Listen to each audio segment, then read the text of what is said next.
I am trying my best not to freak out and not stress out, but trying to move to a whole new country is the most stressful thing that I think I've ever experienced.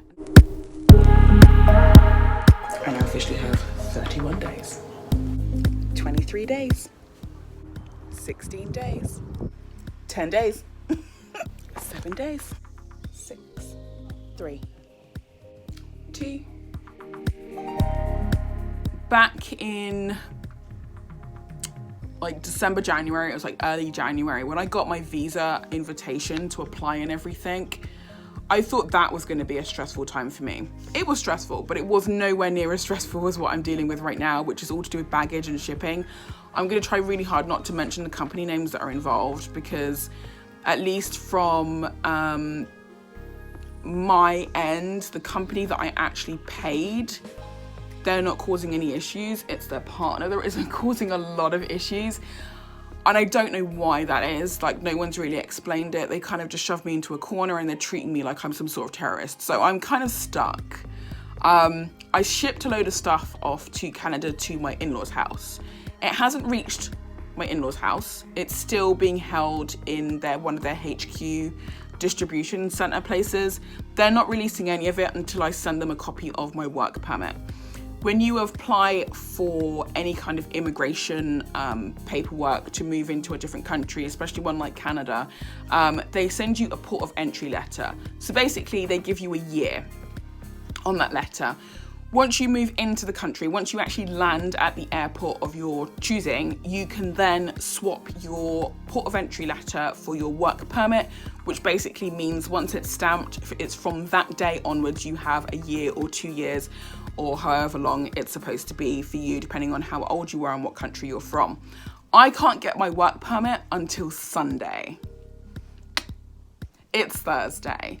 So my stuff is going to be held for another 4 days because I can't do anything between now and then to get my work permit until I actually land in Canada. So I'm kind of freaking out about that because it's literally half my life. It's got all my clothes in there, my workout gear, interview stuff for when I'm going out for job hunting, clothes, just in general, just clothes. Oh my God, underwear, socks, you name it, it's all in that shipping stuff. I have the bare basics because I didn't think it would cause this much of an issue. It's stressing me out and I'm pissed off. I'm stressed out. They keep asking me to send them a copy of my work permit and I keep writing back saying I can't do that. So I sent a scan of my port of entry letter. They don't care. So I'm having to wait, which is annoying because, like I said, I don't land until Sunday and I've got appointments from Monday and Tuesday to get sorted out. So I can't even collect my stuff the Monday or the Tuesday because I'm going to be super busy and I'm going to be out and about without a phone. Don't even get me started on phones. I can't deal with phones right now. So I'm stuck. I literally have no clothes or anything. So that's fantastic. I'm in such a great mood. So great. Like, I'm not stressing out at all.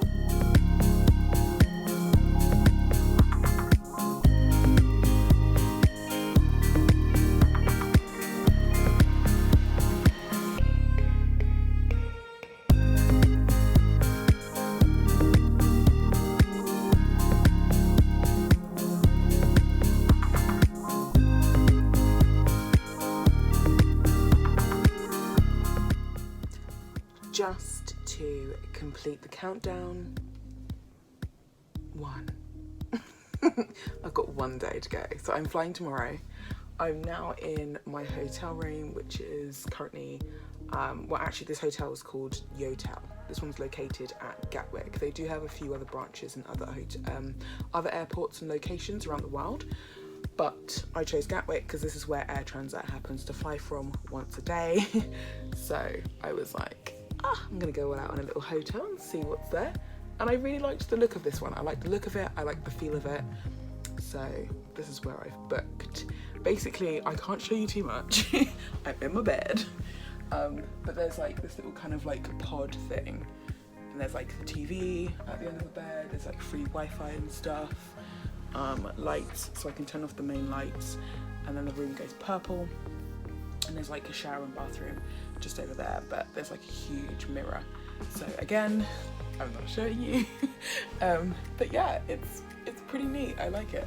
It's like a little pod thing. There's like a whole like soft bit here, which is kind of cool. So, and there's like the window to the door. Like everything's really close. It's kind of like one of those like Japanese sleeping pods, except it's an actual room rather than just a pod that you sort of climb into. So yeah, it's pretty good. I have a good few hours to go. It's only 9:30, so I think I'm gonna whip my laptop out and do a bit of writing maybe for about an hour, see how far I get with that. I'm hoping to do maybe another 300 to 500 words. If I can do more than that, then that'll be great. But I do like to set like little goals for myself and then try and accomplish them each and every time. But this time around, the story that I'm actually working on, at least the chapter that I'm working on right now, is so juicy. I feel very encouraged and very inspired and very creative all the time because I'm determined to write everything down for this particular chapter, which I feel like tonight I might split into the next chapter, if that makes sense, because there's so much happening. I guess you could say this is kind of like the climax of the midway point, but anyway, I will discuss more about my whips at another time, but this is purely just to check in and say I'm in my hotel.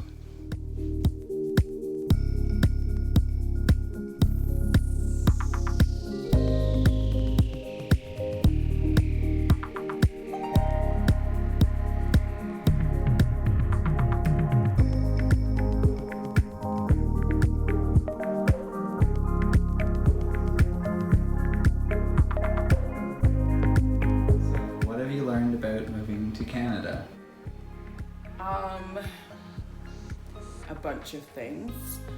Number one, at least where we live at the moment, there's a lot of hills in the area. I now have abdominal strain, so I don't fully understand what that means, but I know I have to like relax a lot and like have an ice pack, so it's good. Moving to Canada means you're gonna lose weight really quickly. I've also run into a bit of technological problems. I've sent all of my plug adapters to my mother-in-law's house, like your mum's house, and I don't know, it didn't occur to me that I might need them now. So I want to sit and write for a while and like play on The Sims and stuff, and I can't because my laptop won't actually switch on because it's run out of battery. So what have I learned about Canada so far? It's a great country, but I'm really bad at organising. I should have organised my packing a bit better, but yeah. The viewers would be like, you sent it to my mom? Because you pointed at them. No, I sent at you. Your mom. Because I'm not looking at the camera, I'm looking at you.